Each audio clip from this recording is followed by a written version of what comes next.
Good evening.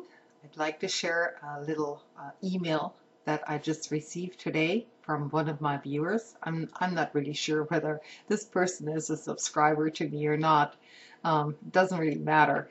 In any case, the person who wrote this to me, his screen name or her screen name is Anbasa Killer. It's a screen name, so just remember that. In any case, I'd like to share this email with you.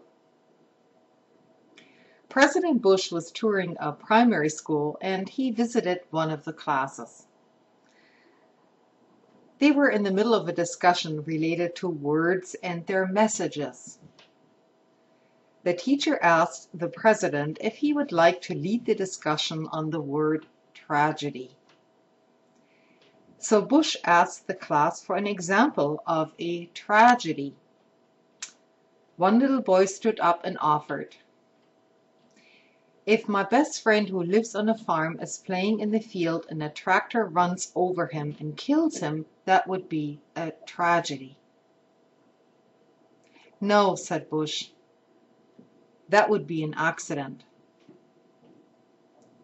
A little girl raised her hand.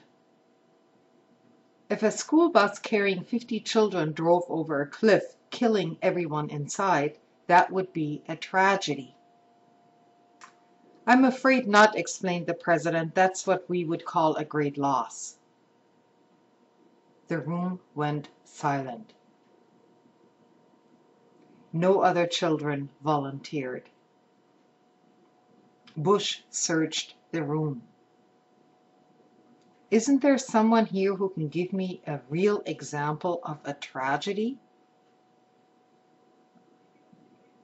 Finally, in the back of the room, a small boy raised his hand, and in a very quiet voice he said, "If Air Force One, carrying you and Mrs. Bush, was struck by friendly fire, a missile, and blown to smithereens, that would be a tragedy."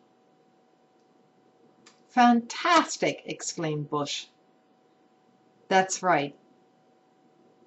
And can you tell me why that would be a tragedy?"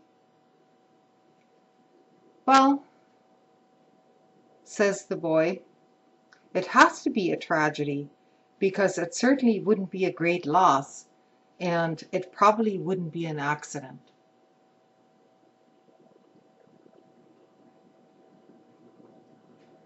Good night.